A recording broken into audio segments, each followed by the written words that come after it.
오늘의 말씀은 마태복음 13장 31절에서 33절까지입니다. 예수께서 또 다른 비유를 들어서 그들에게 말씀하셨다. 하늘나라는 겨자씨와 같다. 어떤 사람이 그것을 가져다가 자기 밭에 심었다. 겨자씨는 어떤 씨보다 더 작은 것이지만 자라면 어떤 풀보다 더 커져서 나무가 된다. 그리하여 공중의 새들이 와서 그 가지에 깃들인다. 예수께서 또 다른 비유를 그들에게 말씀하셨다. 하늘나라는 누룩과 같다. 어떤 여자가 그것을 가져다가 가루 서말 속에 살짝 섞어 넣으니 마침내 온통 부풀어 올랐다. 이는 하나님의 말씀입니다.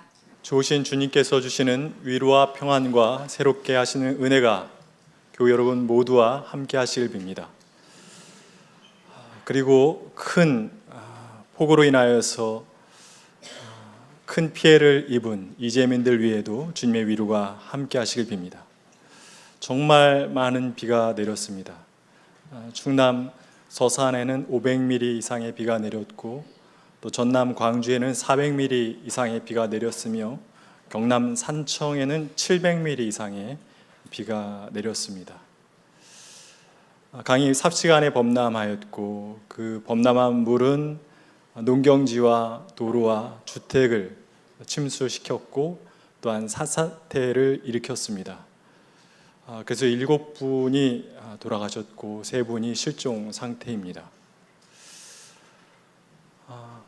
뉴스 보도에선 이렇게 얘기했습니다. 지역에 따라서는 기상 관측 이래 최고의 강수량을 보인 곳들이 있다. 역대로 많은 비가 내렸다라는 이야기죠. 그런데 생각해 보세요.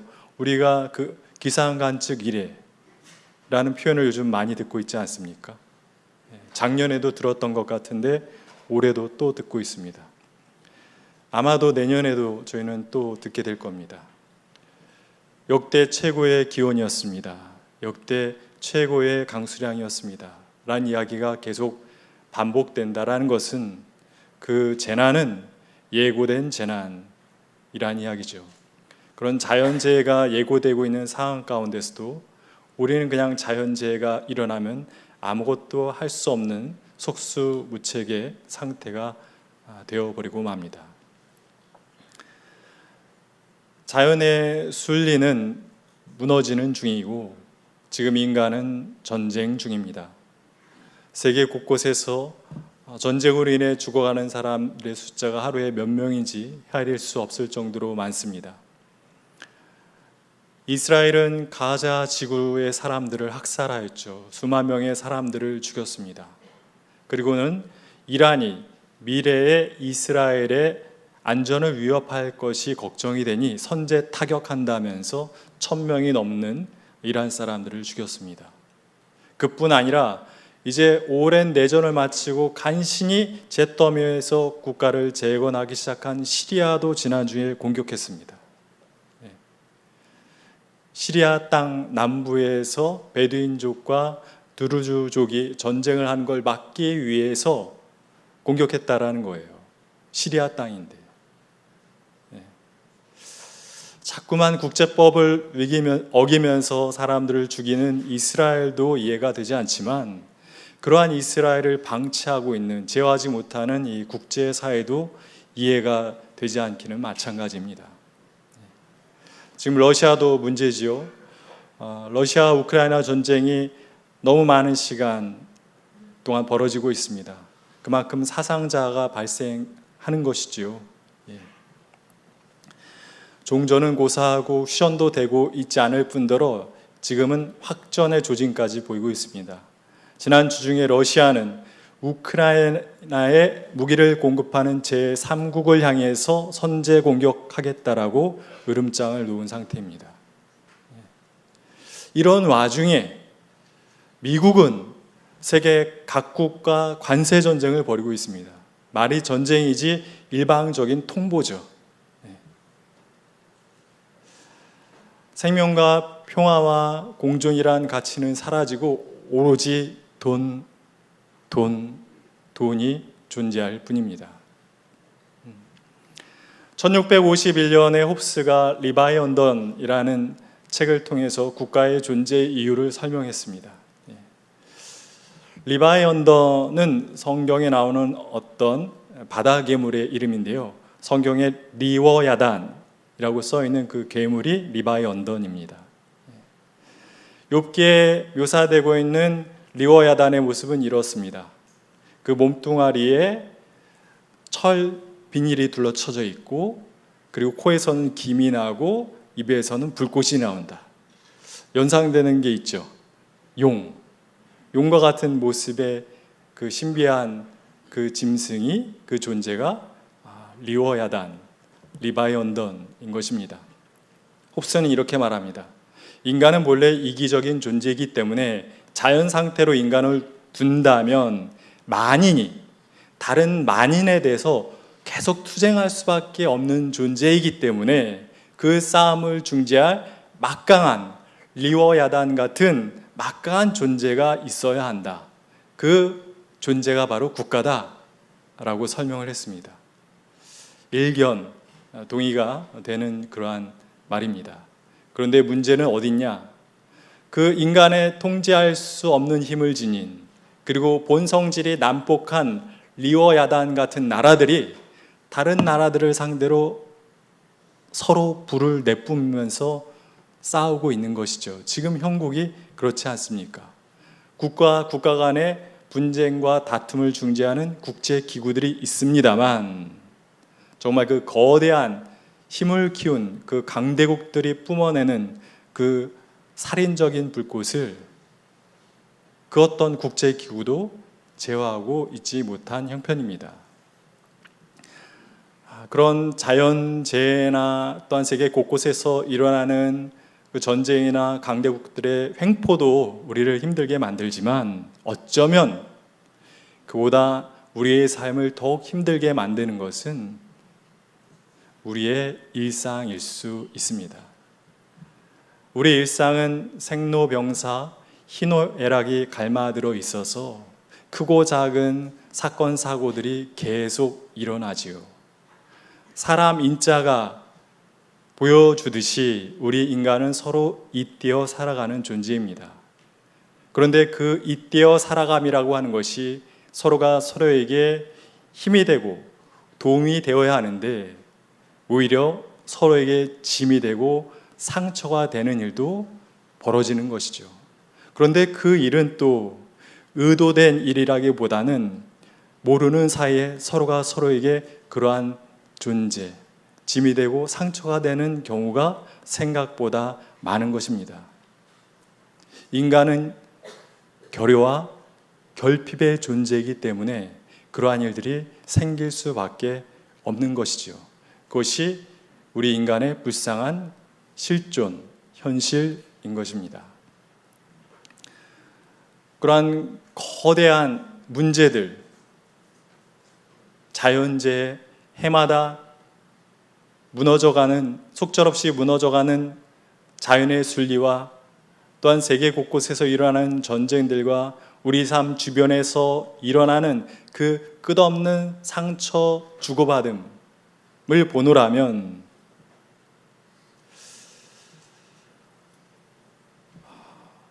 좀 무기력해지는 것이 우리들이기도 하지요. 과연 내가 할 수 있는 일이 무엇일까? 이러한 거대한 문제들 앞에서 내가 할 수 있는 일이라는 것은 무엇일까? 저는 또 설교자로 그런 생각을 하게 되는 것이죠. 그러한 거대한 문제들, 어려운 문제들에 앞서서 내가 매주 전하는 설교 말씀은 도대체 무슨 의미를 갖는 것인가? 그렇게 세상이 거대하게 느껴지고 내가 너무 작게 느껴질 때면 성경을 펼쳐 묵상하는 말씀이 있습니다. 마태복음 13장의 말씀입니다. 마태복음 13장에는 씨앗 이야기가 3가지가 나옵니다. 여러분도 다 아시는 이야기죠.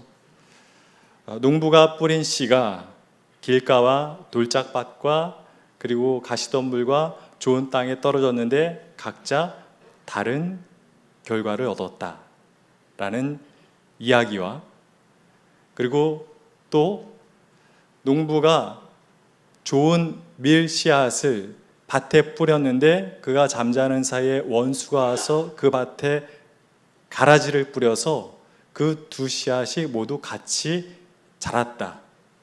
그렇기 때문에 그 가라지를 피살해야 한다고 뽑으려고 하지 말아라. 그러다가 밀까지 뽑을 수 있으니 추수 때까지 가라지를 뽑지 말라는 말씀. 이 두 가지 말씀 사이에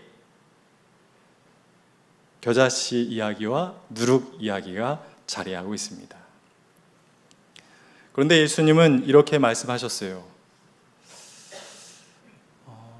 내가 들려주는 이 씨앗 이야기는 사실은 천국의 비밀이 담겨있는 이야기다. 천국에 관한 이야기다 라고 말씀하셨어요. 그리고 이런 말씀도 하셨죠. 천국은 마치 씨 뿌리는 사람과 같으니 라는 말씀도 하셨고, 또 천국은 겨자씨와 같으니 라고 하심으로 예수님은 이 씨앗 이야기를 통해서 제자들에게 천국 이야기를 들려주고 싶다는 의도를 분명하게 밝히셨습니다. 천국의 비밀 이야기가 담겨있는 씨앗 이야기, 궁금하지 않으십니까? 함께 그 이야기 속으로 들어가 보겠습니다.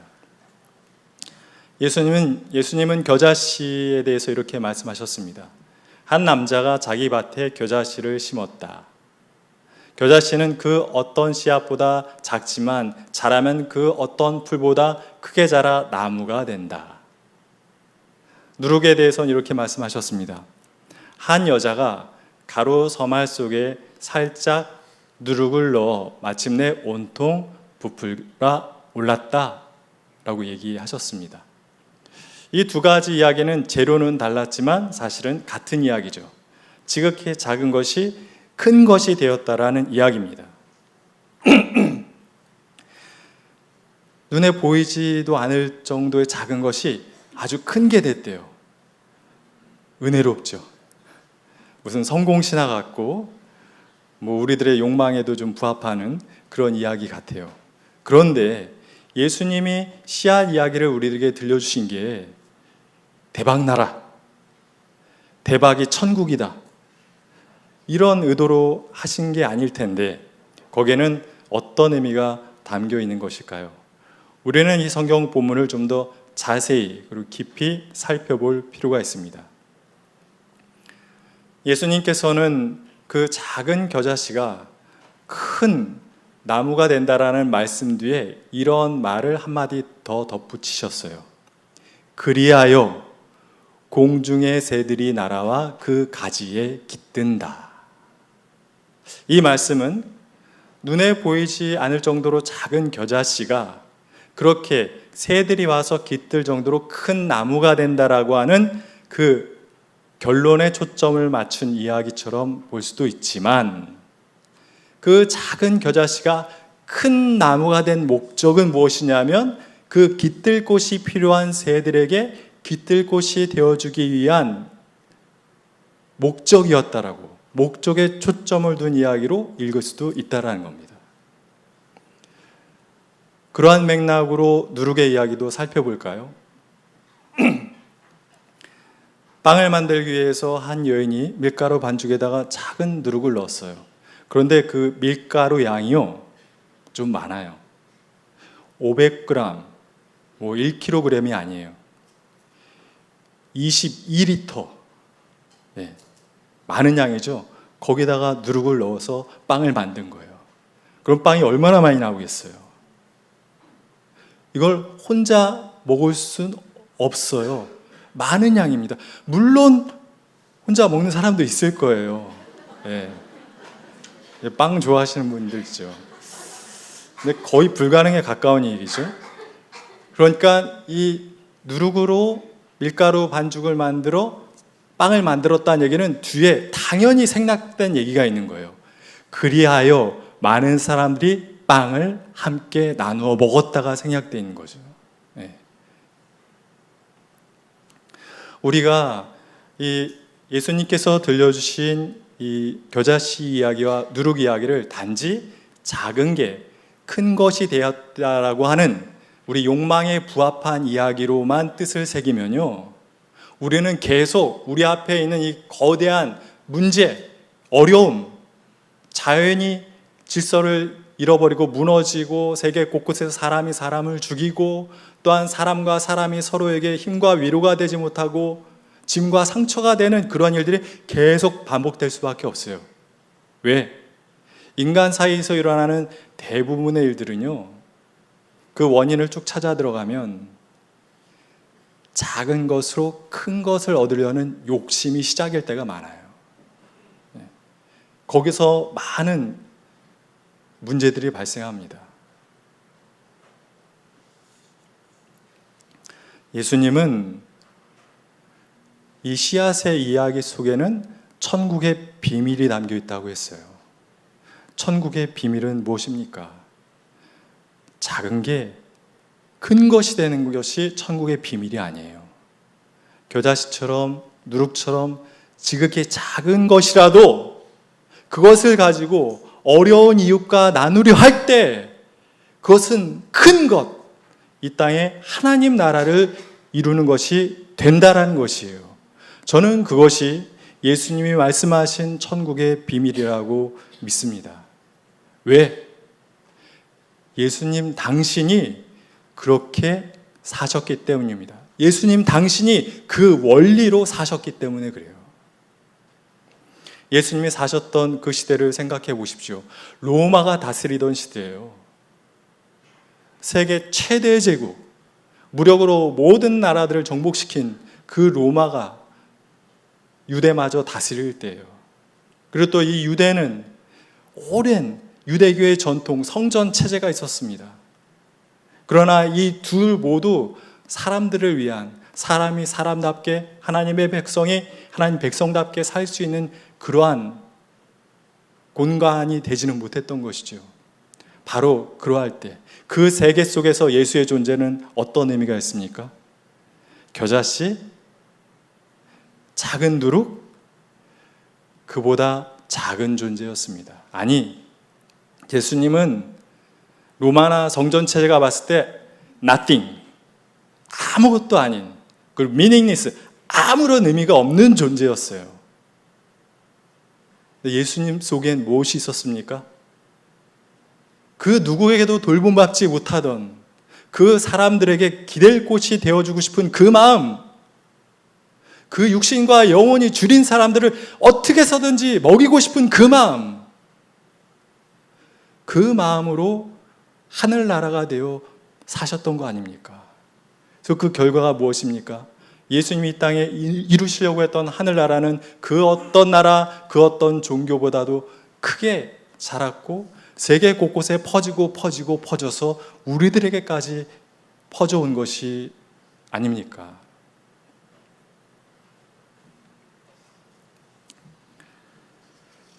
저희 교회가 후원하는 단체 중에 홈리스 행동이라고 하는 단체가 있습니다. 도시 빈민들을 위해서 활동하는 단체인데 저희 교회에서 서부역으로 가다 보면 쌍굴다리 나오죠. 그 앞쪽에 사무실이 있는 단체입니다.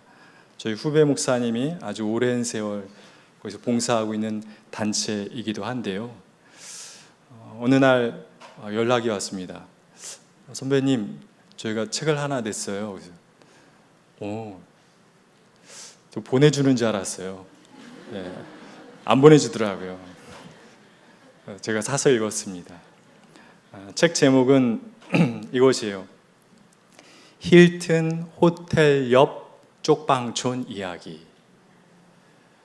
진짜 정말 언밸런스하게 그 힐튼 호텔 아주 화려한 곳이죠. 그 옆에 바로 쪽방촌이 있어요. 우리는 동자동 쪽방촌만 알지만 사실은 그보다 훨씬 그 자리에서 오랫동안 있었던 쪽방촌은 양동 쪽방촌이라고 해요. 그곳에서 지내는 그 8분들을 직접 만나서 인터뷰를 해서 그걸 책으로 엮어낸 겁니다. 사기를 당하여서 또 철거를 당하여서 강제 이주를 당해서 그리고 또 가정폭력을 당해서 또 갑자기 장애를 입게 되어서 이 쪽방촌까지 떠밀려 오신 분들의 이야기입니다. 아주 구구절절한 사연들이 담겨 있습니다. 인상 깊게 그분들의 삶의 이야기를 보았는데 그것도 인상적이었지만 그분들과 신뢰관계를 형성하고 그 형성한 신뢰관계 바탕 속에서 인터뷰를 진행하고 그분들의 삶의 이야기를 정성껏 풀어낸 그 인터뷰어들이 있어요. 그 인터뷰어들이 자기를 소개하는 짧은 소개글이 책 날개에 이제 써 있었습니다.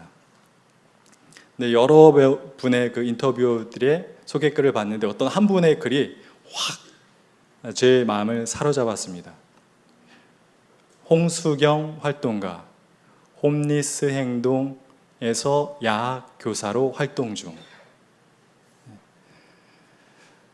성과가 보이지 않는 느리고 더딘 일이 주는 힘을 믿는다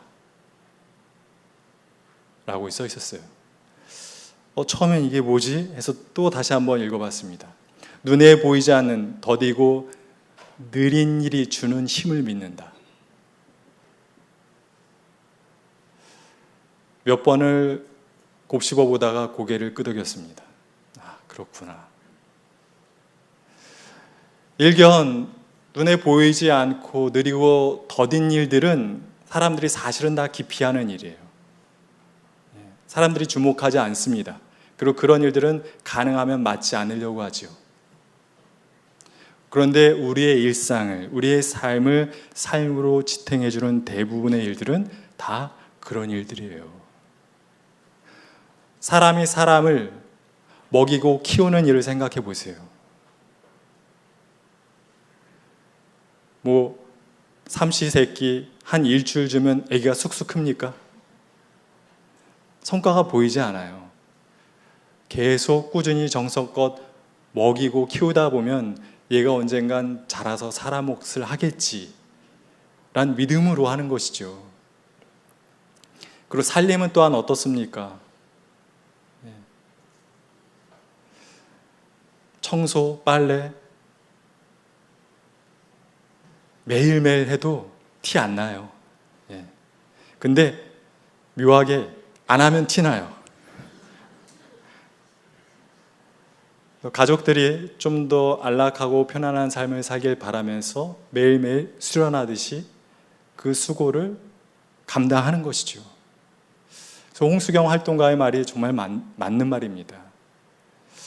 눈에 보이지 않는 느리고 더딘 일이 지닌 힘이 있어요. 그리고 결국엔 그 힘이 우리의 삶을 지켜주는 겁니다.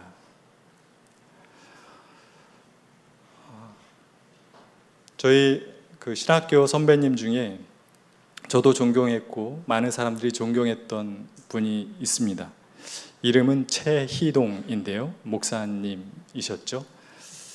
이름이 희동이에요. 이름조차도 참 정겨운데 이분은 참 정겹고 따뜻하고 그리고 후배들에게 아주 많은 모범이 되는 선배님이셨고 또 글을 잘 쓰셨어요. 그래서 글을 잘 썼다라는 것은 글이 힘있고 문장이 좋았다라는 뜻뿐만 아니라 이분은 자기가 글을 쓴 대로 살려고 노력하는 그러한 분이었다라는 말입니다. 근데 제가 지금 다 과거형으로 말하고 있죠. 안타깝게도 이 목사님은 2004년에 교통사고로 젊은 나이에 돌아가셨습니다. 이분이 남기신 책들 가운데 이런 제목의 책이 있습니다. 걸레질 하시는 예수.